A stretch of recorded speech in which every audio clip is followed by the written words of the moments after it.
दोस्तों stock market के introduction में एक तीसरी महत्व की चीज है, we should understand the role of buyers and sellers in the market.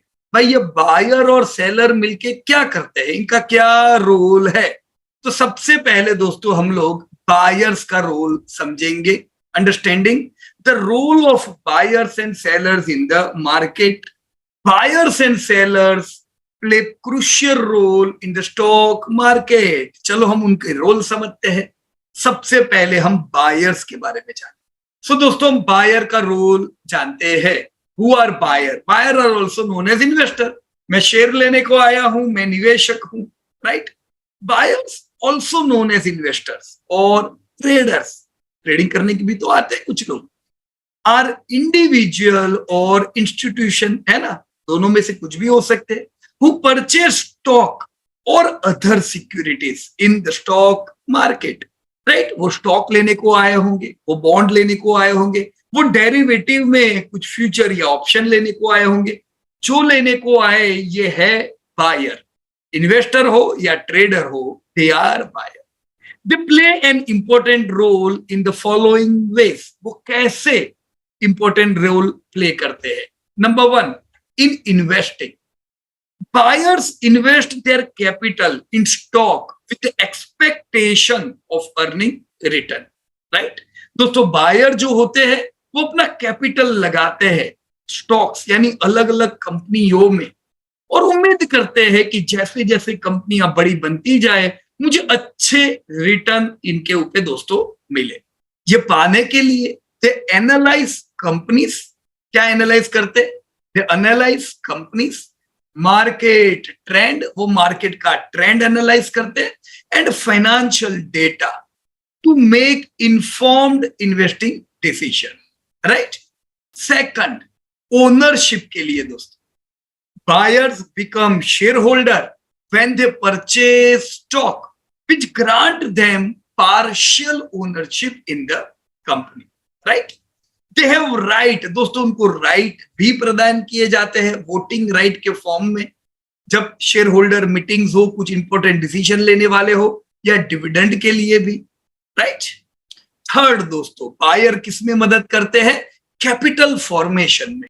Buyers provide capital to companies by purchasing the shares through initial public offers और ड्यूरिंग सब्सिक्वेंट ऑफरिंग्स, बराबर कि नहीं। दोस्तों बायर जो है वो कंपनीज को एक फंड या कैपिटल प्रोवाइड करते हैं जब वो आईपीओ में कंपनी से शेयर लेते हैं, या सब्सिक्वेंट ऑफरिंग जब होती है तब भी वो हो सकता है कंपनी को फंड दे शेयर के बदले में।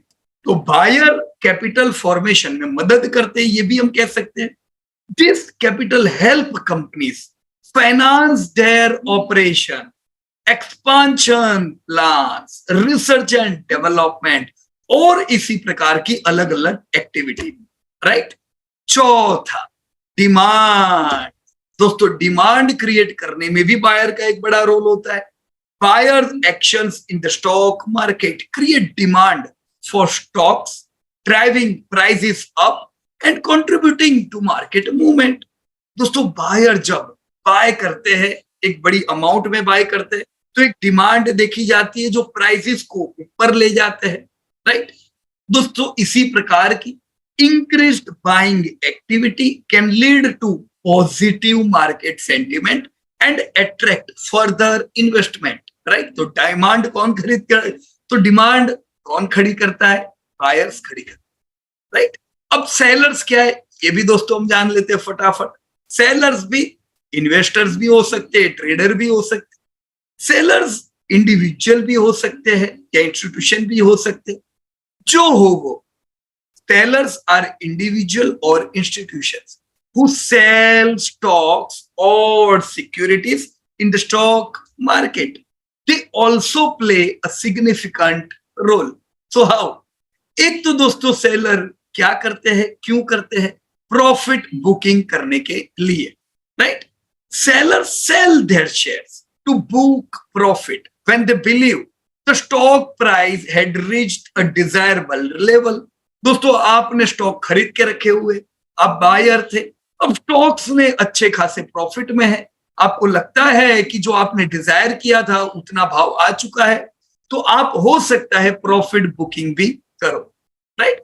दे may sell all or a portion of their holding to realise gain. हो सकता है आप 1000 शेयर लेके बैठे हो, 100 रुपए पे लिए, अभी 200 रुपया शेयर आ गया, हो सकता है आप 10% या 20% या 50% प्रॉफिट बुक करना भी चाहो।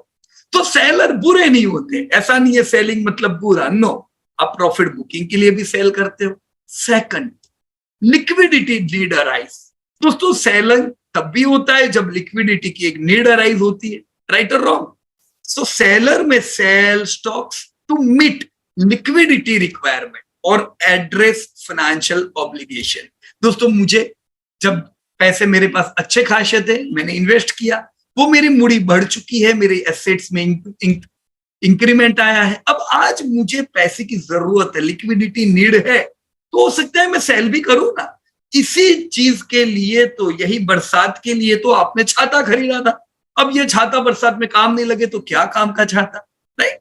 सो लिक्विडिटी नीड जब अराइज हो तब भी लोग सेल करते हैं। They convert their investment into cash by selling their share in the market. उनको पैसे की जरूरत पड़ी तो उन्होंने अपने शेयर को सेल किया और फंड आ गया। जब पहले फंड था, शेयर की जरूरत थी, फंड दिया, शेयर लिए, आज फंड चाहिए, शेयर दिए, फंड आ गया, right. Third, even for risk management. दोस्तों seller may sell stock to manage risk. If they anticipate a decline in stock price or believe there are better investment opportunities elsewhere, they may choose to sell their holding। बराबर है ना दोस्तों, मैं cell कब भी तो कर सकता हूं। अब मान लो इकोनॉमी में कुछ बुराइयां चल रही है, महंगाई दर बढ़ने लगा है, तो मुझे पता है प्रॉफिट गिरेंगे, डिमांड कम हो रही है, मुझे पता है अगर धंधे नहीं रहेंगे कंपनी के, प्रॉफिट डाउन आ जाएंगे। तो ऐसे केस में मैं ऑलरेडी अच्छे खासे प्रॉफिट पे बैठा हूं, तो मैं बैठा बैठा मुंह थोड़ी ना देखूंगा। मैं हो सकता है रिस्क मैनेज करने के लिए इक्विटी में से थोड़ा मैं लिक्विड में आ जाऊं और कैश में आ जाऊं, ताकि बाजार जब गिरे, हो सकता है तब मैं वापस फंड डालने के लिए मुझे पैसे तो चाहिए ना। तो रिस्क मैनेज करने के लिए भी दोस्तों सेल करते हैं, डिक्लाइन लगे, या तो फिर हो सकता है आपको लगा कि आपकी ये कंपनी ने अच्छा खासा आपको रिटर्न दिया है और अब इससे भी बढ़िया अपॉर्चुनिटी कहीं और है, तो आप हो सकता है अपने फंड को कहीं और डाइवर्ट करना चाहो, तो ये भी एक कारण हो सकता है दोस्तों आपके सेलिंग का। चौथा, supply. Sellers provide the supply of stock in the market. अब दोस्तों आप तो बरसों से माल लेके बैठे हो, अच्छा खासा प्रॉफिट है, आपकी नजर में आपको बढ़िया प्रॉफिट हुआ, आप थोड़ा शेयर देना चाहते हो।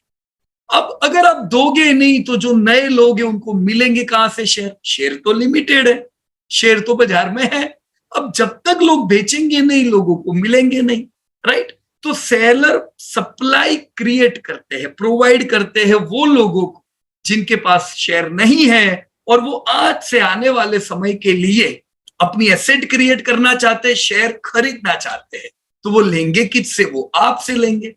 Increased selling activity can lead to a decrease in stock prices, especially if there are more seller than buyer।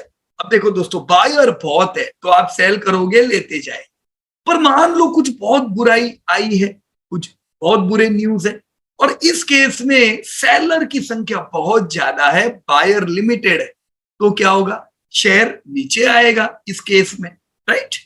So friends, it's important to note that the interaction between buyer and seller determine the price of stocks in the market। Important हुआ कि नहीं? कि भी जितनी संख्या में buyer और seller आते हैं ये डिसाइड करती है दोस्तों स्टॉक का प्राइस। अगर बहुत बायर आएंगे तो आपके स्टॉक को ऊपर ले जाएंगे, बहुत ज्यादा सेलर आए तो स्टॉक को नीचे ले जाएंगे। When there are more buyer than seller, price tend to rise, and when there are more seller than buyer, prices tend to fall। The dynamics of buyer and seller activity along with other factor such as market sentiment, company performance, and economic condition contribute to the overall movement of the stock market, not only in India but around the world. Right? बाजार की रफ्तार, बाजार का trend किधर से decide होता है. Dynamics of buyer and seller activity, इसके साथ बहुत से अलग फैक्टर है. मार्केट का सेंटीमेंट देखा जाता है, कंपनीज के परफॉर्मेंस से भी दोस्तों बाजार चलते या गिरते हैं, इकोनॉमिक कंडीशन से ऐसा होता है. राइट? तो ये सारी चीजें कंट्रीब्यूट करती है बाजार की. राइट? तो this was all in the introduction of stock market. Thank you.